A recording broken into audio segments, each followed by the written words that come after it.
A biblical perspective on life, culture and current events. This is 2020 on Vision.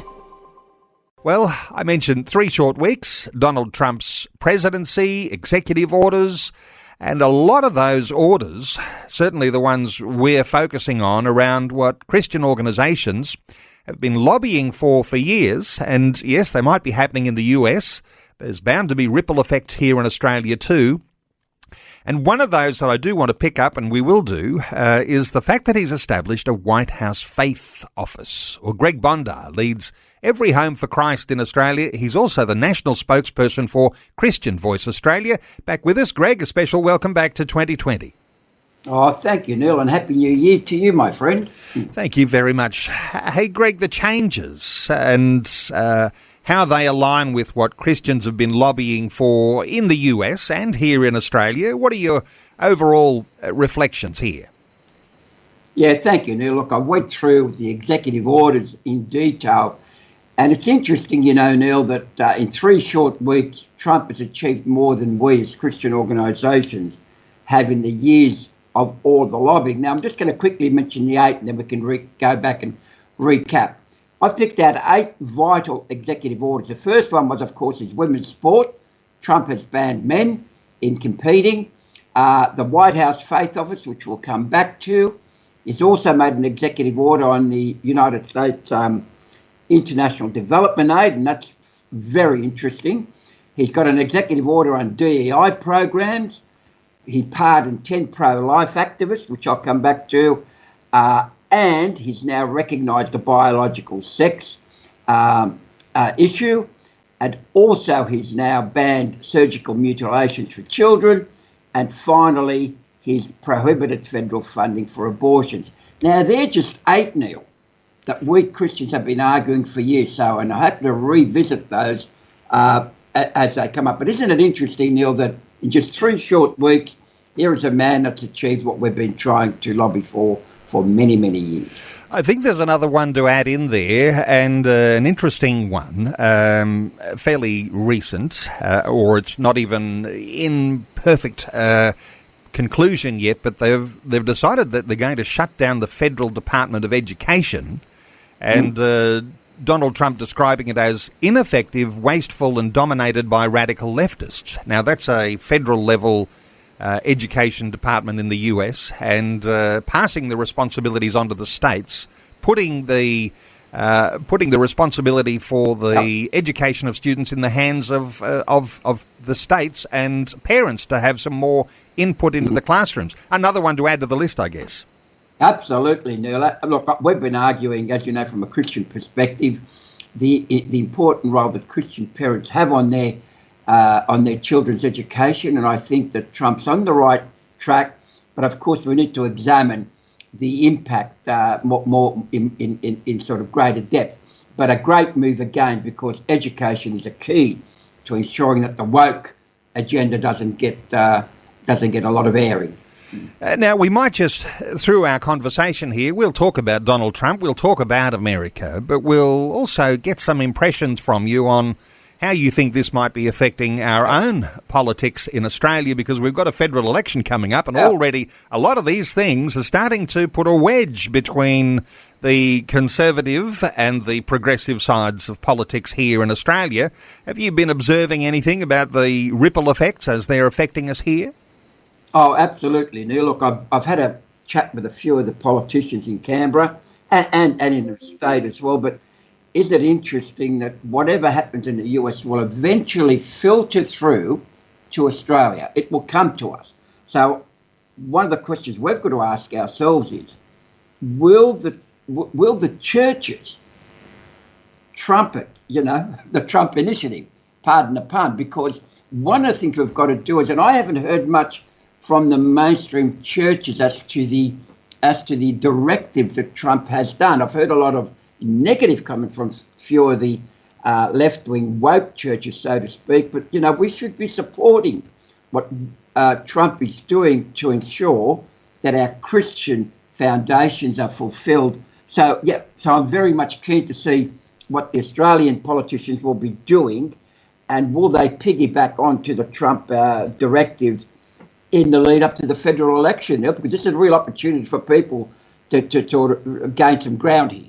Of course, in the US, Donald Trump always talked about draining the swamp, and I think this is what it looks like, doesn't it? It looks like a draining of the swamp, closing down of departments, ways to move those extremist, leftist bureaucrats out of the system. But here in Australia, our bureaucracy probably is, hunkering down for a battle here and maybe even shoring up their own positions. If there was to be any sort of changes that come through like this, no doubt there's a whole lot of bureaucrats in Australia who are looking to tighten their positions right now. What are your thoughts about our bureaucracy and how it maybe is different to the US? Yeah.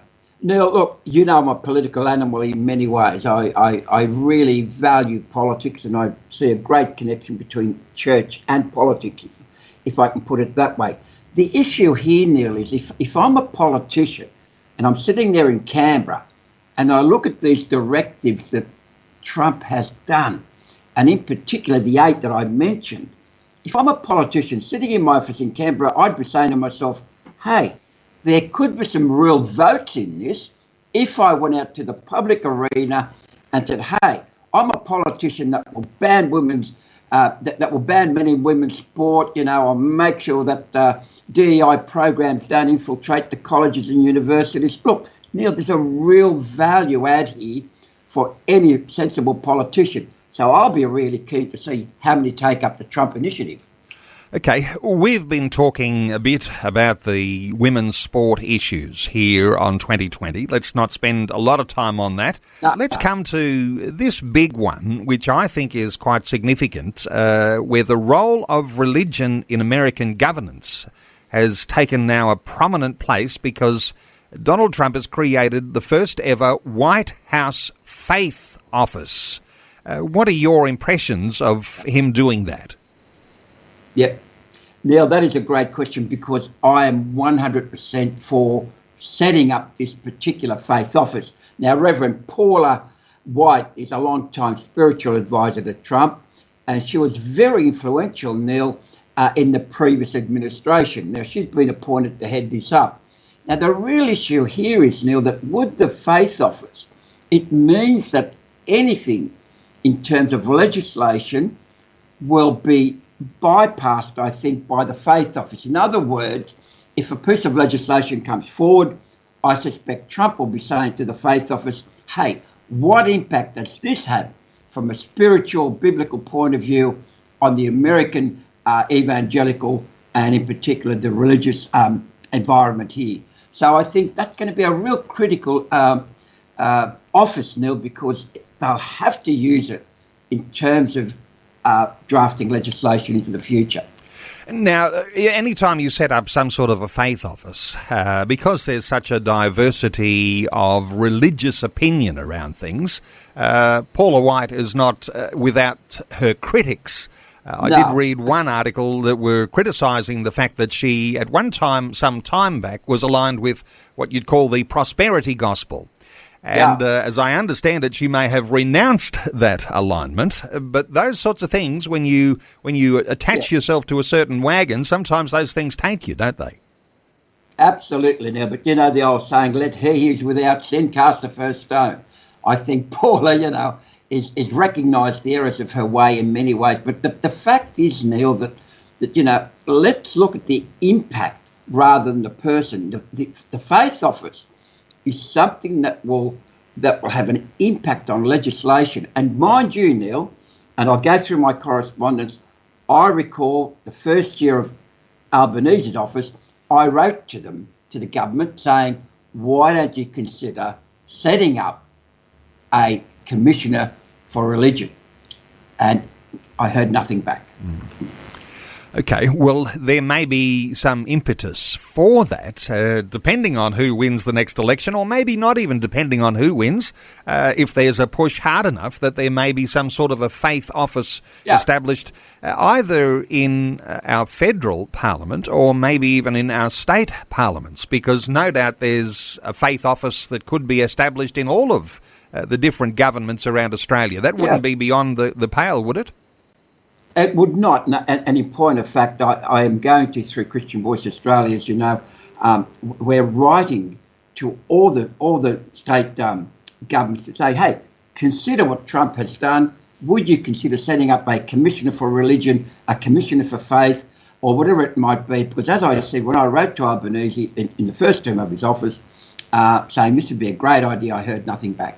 I'm aware that there are some committees that are set up in various government departments, not that they're bureaucrats, but ministers who are a part of things like advisory committees around religious instruction, religious education, those sorts of things.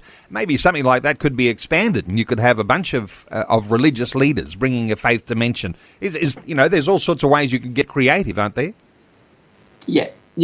I think you're right, Neil. When we talk about a faith office, or one of the things we've got to consider is that there are many faiths, and don't forget, Neil, if you're like me, Christianity is not a religion; it's a relationship with our God. And there's a big difference, because I think we've got to acknowledge that as Christians, we recognise there are other religions out there that do have various ethoses and theology. From our perspective, as Christians, I think we need to make sure, and don't forget, Albanese has failed, just like Scott Morrison did. There is no religious discrimination bill. We have a hate bill coming up at the moment, which will just touch on the edges. But now every government seems to fail in doing something for those that are persecuted as Christians. And again, Albanese has failed. Scott Morrison failed. What's wrong with protecting Christians now?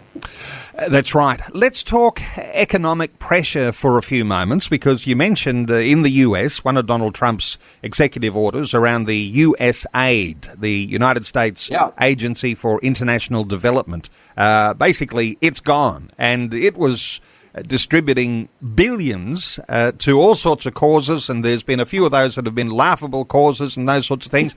But the thought here, I'll get your impressions, is the use of this sort of economic pressure to put your view forward, and it's changed states, it's changed political leaders, presidents, prime ministers, nations who have now bowed to some pressure in different ways to actually, hold the line on various things, or actually toe the line for American policy. What are your thoughts here about economic pressure, and does that have any influence here in Australia? Yeah, there are two points here, Neil. The first thing I want to mention is that I am all for international aid where it helps the poor, the needy, the homeless, the disadvantaged. But I'm not for international aid that funds LGBTIQA propaganda. For example, taxpayer money was used to have DEI policies in Serbia, green energy in Lebanon. And wait for this, Neil. The money from the US was used for transgender comic books in Peru. For goodness sake, where is the money going? And this is what I'm opposed to now. And of course, we have often talked about on this program the biblical foundation, which is aligned with the biological truth, male and female. So issues around transgender, wherever those are being looked at and under pressure, that probably is a positive thing. But the end of federal DEI programs in the US, now we'd have these sorts of DEI programs here in Australia, and this might be one of those things that might well get here with that ripple effect. But DEI programs, those sorts of things, diversity, equality and inclusion, those sorts of things, they actually tend to work against Christianity. Absolutely, in particular at colleges and universities. And I've just been watching a number of big corporate bodies, both here in America and in America. They are now reversing some of their DEI programs now, because they've understood that it does not do what it's supposed to be doing. It is just propaganda. It is left-wing initiated. And I think a lot of the corporates are now turning that back. So how good of, Trump to say, right, end of federal DEI programs. What a great move, and I totally support that. You mentioned one of those executive orders, pardoning 10 pro-life activists Yeah. who were convicted for involvement in a clinic blockade in Washington, D.C. This is an important element because while Donald Trump doesn't appear to be any more pro-life than he was, he's not making that his focus for this presidency, but he has certainly done something here which certainly draws attention to a pro-life cause. Yeah. Neil, under the Democratic government in the USA, look, they had a thing called the Freedom of Access to Clinical Entrance Act 1994. It was a law designed to prevent obstruction of and threats against the abortion clinics. Now, if I'm protesting outside an abortion clinic, Neil, why should I be jailed? And what's happened here is that Trump said, no, I'm going to pardon 10 pro-life people who were convicted for doing just that, protesting against abortion. And I think it's a wonderful move again. And these are kind of things that we've been lobbying for years, Neil. We've been lobbying for years for pro-life issues. And Christians have been very vocal too around what's been happening with the chemical and surgical mutilation of children. In some sense here, I often do make this differentiation because if you're an adult, if you're over 18, nobody really has too much right over what you do. But when it starts to affect our kids, when children are put in the line of fire, that's the sort of thing where Christians say, hang on a second, this just isn't right. What's being taught to our kids, what's happening to our kids is not right. It looks like Donald Trump has really put an end to that, drew a line through it. Absolutely, Neil. He said, okay, no more federal funding for medical interventions that alter the sex of minors, puberty blockers, cross-sex hormones, or surgical procedures. I'm so delighted with that piece of legislation alone because I've got grandchildren, people have got children and families. Neil, this is wonderful news because why are we using federal funds for these sort of surgical mutilations, as Trump has called them? And as we said, it is an election year. It won't be long now. And Anthony Albanese will be calling an election date. Hey, you've got a bit of an election theme coming up called Politics, Pulpit and the Pastor, a guidebook for Christians on voting and being involved and being an influence when it comes to elections. What's going on with that? You've got a booklet that's coming out sometime soon with Christian Voice Australia? Yeah, absolutely, Neil. Look, I'm so pleased you mentioned that because I'm going to launch this as soon as the election's announced, and it will tell Christians not who to vote for, but on what issues they should vote. And two, Neil, the biblical perspective on voting. Now, I don't care what people say, and I have to argue with them day and night. Church and state cannot be separated. It is one and the same. And one of the things we've got to understand is when you look at these Trump directives, every one of those issues have a Christian foundation. And what I'm saying in this booklet that I'm going to be releasing is what should you consider when you're voting from a biblical perspective and why it's important for the church and the congregation not just to vote but to get involved in the public arena. And so I'll be launching that on your program, Neil, as soon as the election's announced. Okay, and national spokesperson for Christian Voice Australia, Greg Bondar, and he's got a day job too, leads Every Home for Christ here in Australia. You can connect with Greg at christianvoiceaustralia.com.au. christianvoiceaustralia.com.au. There's a number of articles and links, video links, around some of these sorts of issues. No doubt there's more to follow. christianvoiceaustralia.com.au and the everyhomeforchrist.org.au website for the other organisation that Greg leads. Greg, thanks so much for another great update today on 2020. God bless you, Neil. Thank you very much. Thanks for taking time to listen to this audio on demand from Vision Christian Media. To find out more about us, go to vision.org.au.